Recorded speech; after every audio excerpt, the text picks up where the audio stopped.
decided we wouldn't do that. I wasn't going to talk about teaching, I wasn't going to talk about school, until one of you came up, and that person is going to be nameless for now, to indicate to me, it was actually an acknowledgement, which was kind of neat.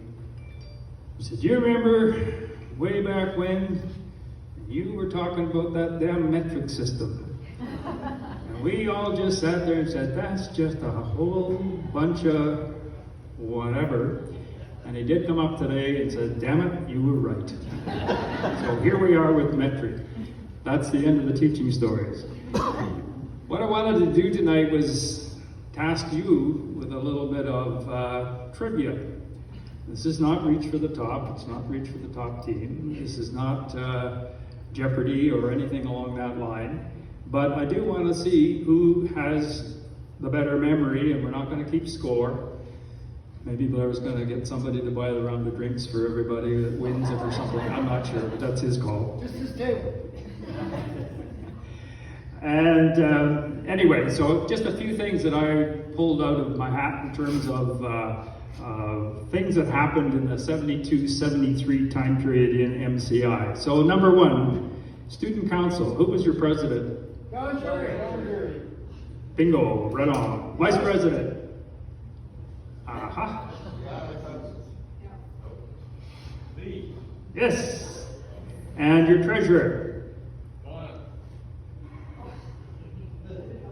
Another one? Another guess? Okay, we'll move along. That was Pat Phelps.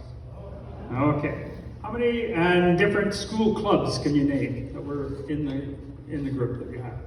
Just call them out. Yeah, what else? Okay, yeah. Green Diggers. What about that? That's not a club, but anyway, that's all right. Okay, events. Some of the events that took place during your 72-73 time that you were in the school there. Let's start with Freshie Day. What were some of the key memories you have of it, events that occurred with respect to the Freshie Day? Slave auction? What else? Driving down Main Street. Parade? Have parades? Right? And how about Kangaroo Court? Two-headed judge, who were they?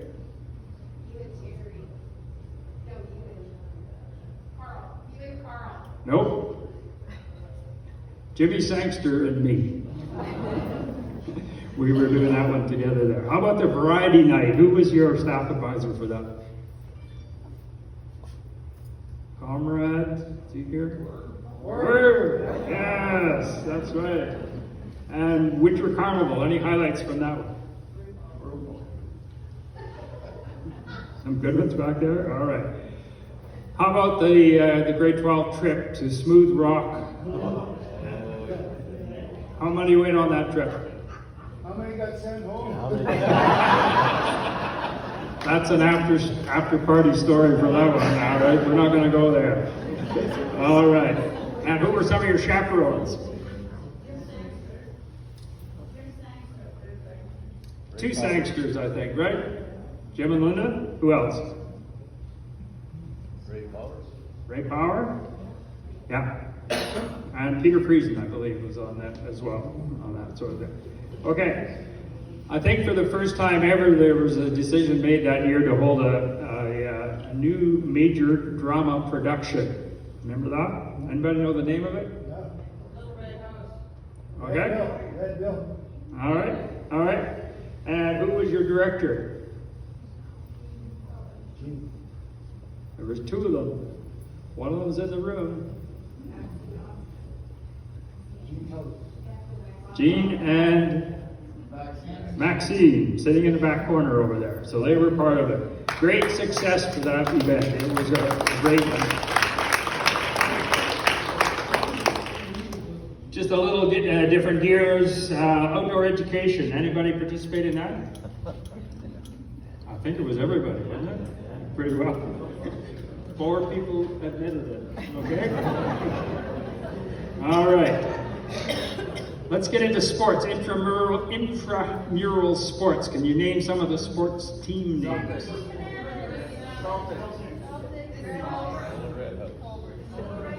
Okay, we got just about them all there. All right. Okay. When was your graduation? What was the date of graduation? 23rd, just like yesterday? Pretty close, right? All right. What I really appreciated then and also now is that the yearbook committee were brilliant in that they put all your grad pictures in from grade 12, and then a couple pages back behind that, they put all your grade 9 pictures, which made it fantastic to flip back and forth to see the transitions. I'm not saying good, bad, or ugly, I'm just saying transition between grade 9 and grade 12, sort of thing. But it was a brilliant way to illustrate that kind of thing. So it's great. Who's your valedictorian? There he is, right there, the master of ceremonies. Okay, all right. There's a piece that's written actually on page, I think it's 94 in the yearbook, which really jumped out at me. And I wanted to read it and share it with you here tonight and see if you remember it.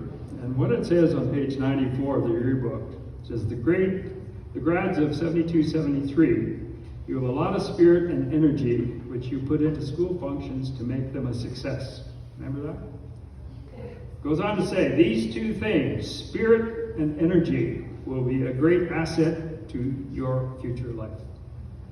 And I think I'm witnessing that here tonight in terms of that. The various stories that I've heard by people individually and personally and what we've shared here collectively indicate to me that this is a group of people that are still full of piss and vinegar and love to get out and have some fun and are going to do that over the next few hours too, I'm sure.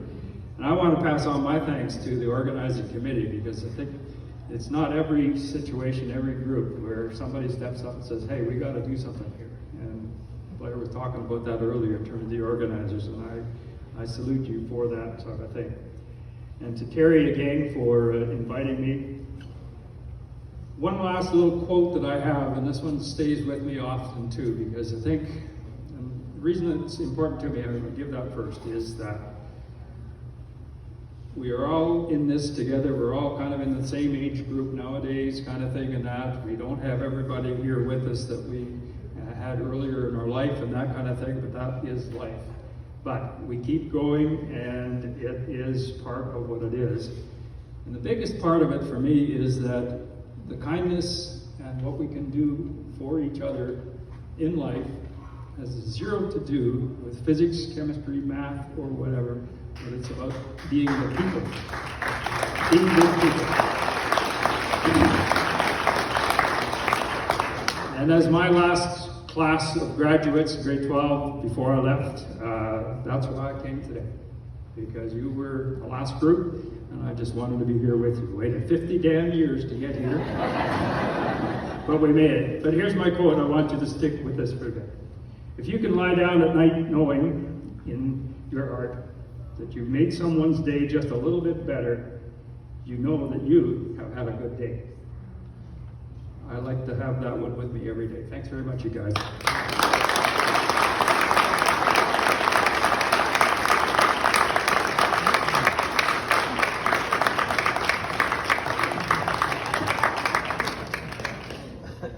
Good shot.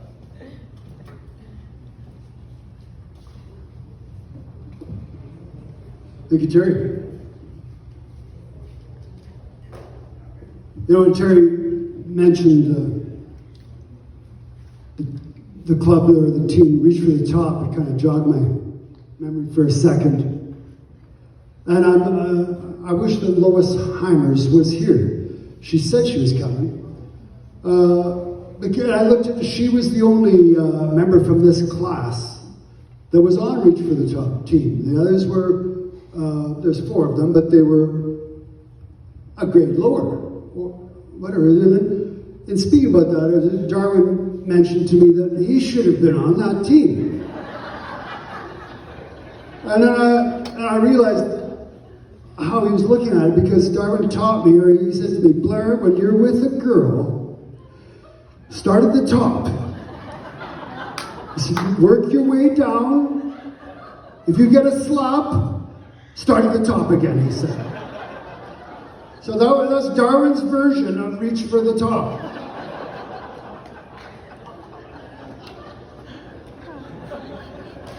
Anyway, I have another fellow that has agreed to come up to us, and you should. I'm going to see. Don Jury was our president, and he's going to give us a few words right now. Thank you.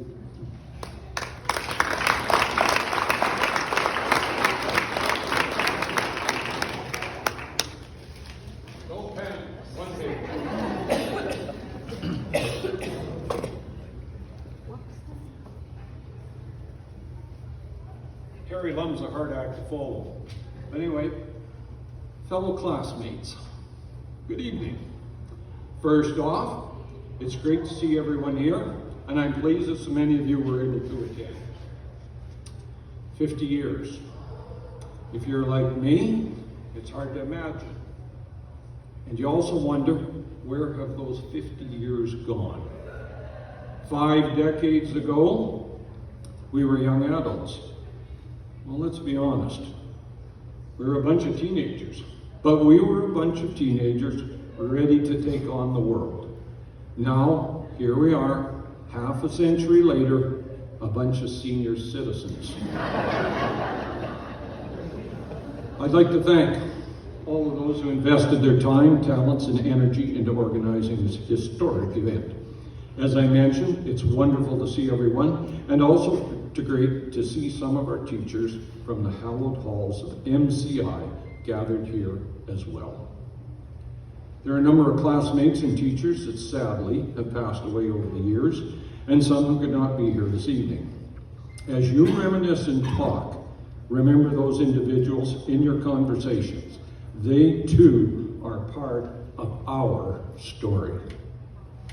Blair phoned about 3 weeks ago. He thought I should say a few words. I didn't know if that was a good idea, but here I am. Like many of you, I dug out the old yearbook.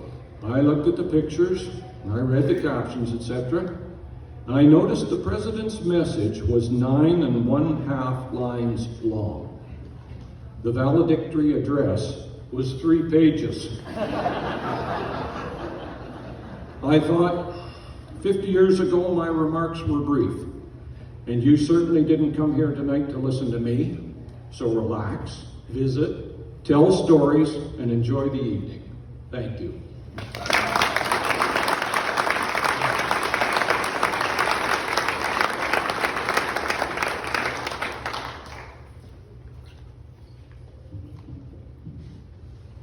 Thank you, Don. Getting near the end here.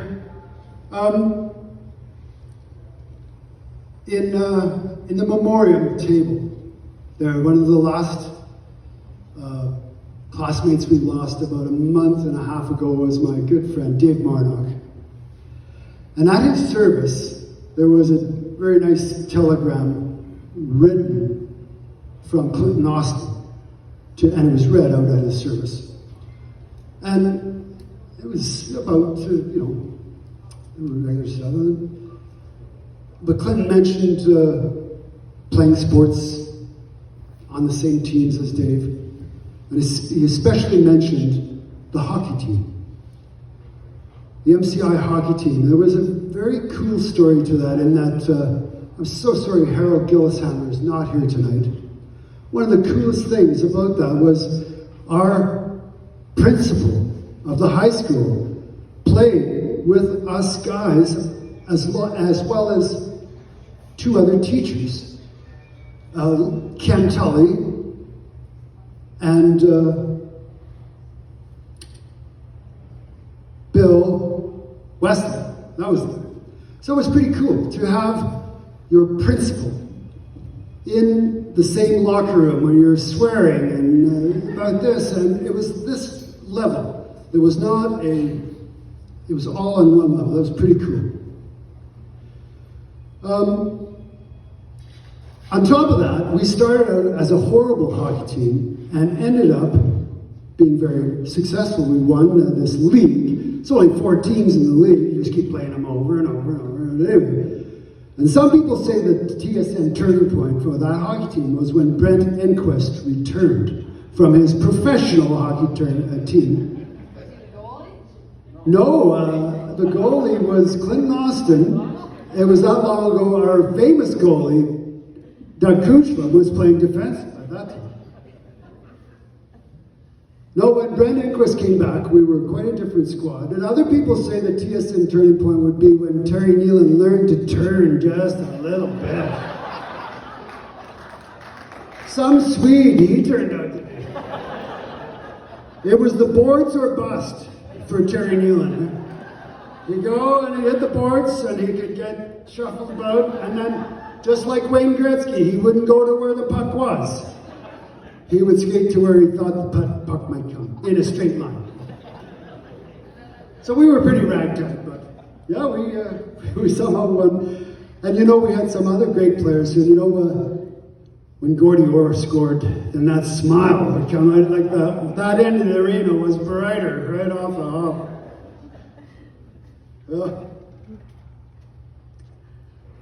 Other memories, just about that time and this place.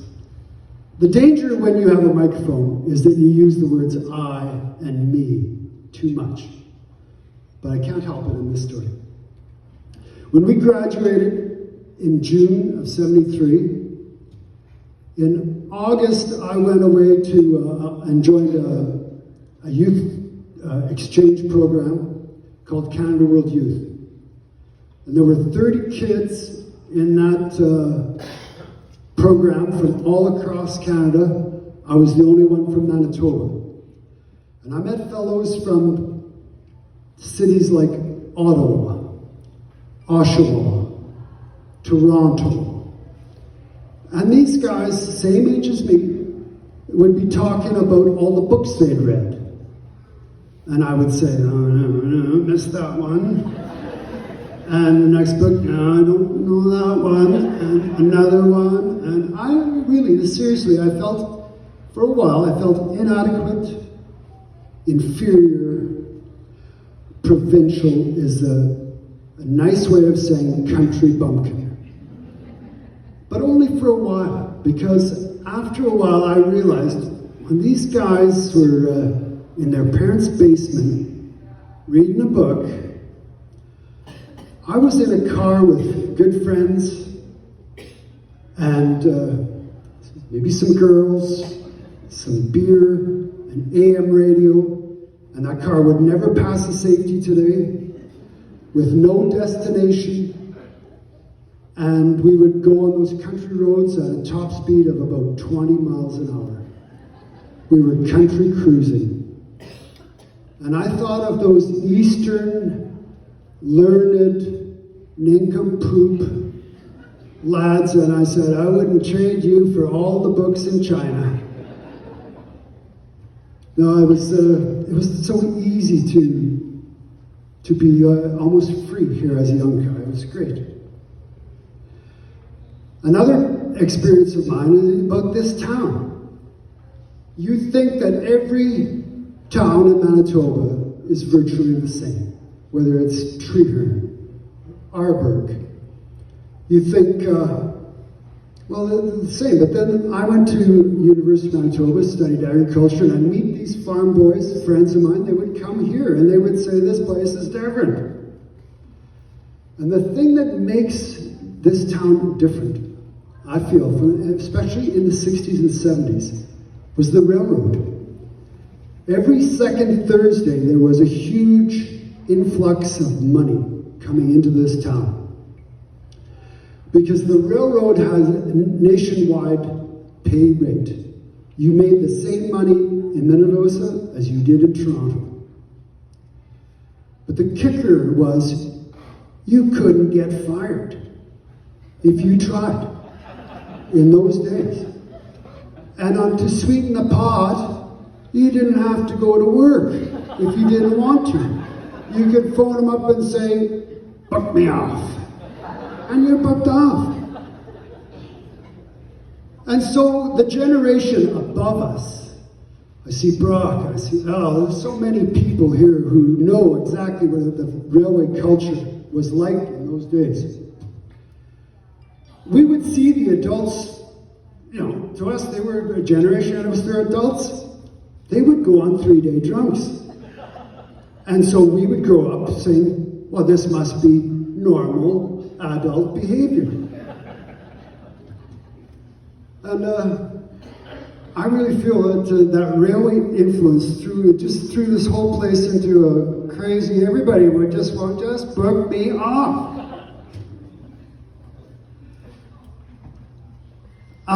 A little note on the difference of aging, I'd like to mention. It's not a secret. You can only make a soldier out of a young person, or man or woman. The adage is like after that young man has been conditioned into being a soldier, and that sergeant major says, "Okay, boys, out of the trenches and over the hill," they go. Well, you try turning this lot into soldiers. And that sergeant major would say, "Okay, over the hill." And he would receive something like a bit of silence. And then, "Why don't you go over the hill? We'll be right behind you." That's not the booze talking. But you know what? We're running late, so I'm gonna close it off here. We got gangs coming that want to dance. Well, maybe I will tell this one story, because those guys are friends of mine. Okay, this is a story that sort of mocks age. Because I've got the name for these two. The old couple, we're going to call them Harold and Maude. They're having troubles in their sex life. And they go to a therapist, and he tries pills, vitamins, creams, salves. Nothing works. And Harold and Maude keep returning to this sex therapist. They want results. So finally the guy says, "I'm going to try something quite off the wall here. And we're going to do it right here in my office, and all I have is this gurney here. And so, Maude, I want you to lie down on the gurney, and Harold, I want you to get on top of Maude. And my assistant, my big assistant here, Bruno, he's going to be just out of sight. And as you are in this sex act, he's going to wave this towel, and maybe just the idea of being watched. And maybe the gentle breeze will bring an arousal."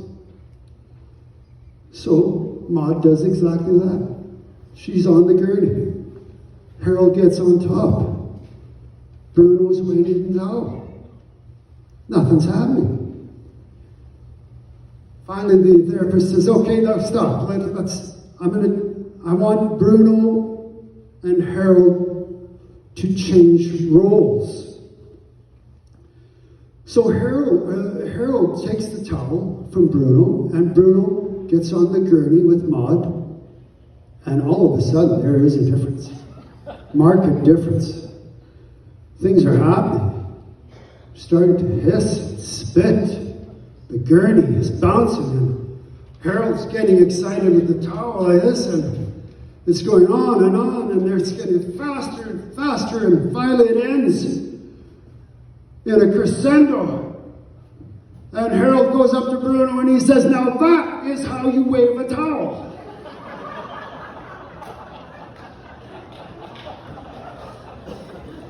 I didn't know whether to tell that story or not. Anyways, guys, thanks for coming here. And the next 4 hours are going to pass really fast. Enjoy it. It's going to be pretty precious. Thanks so much.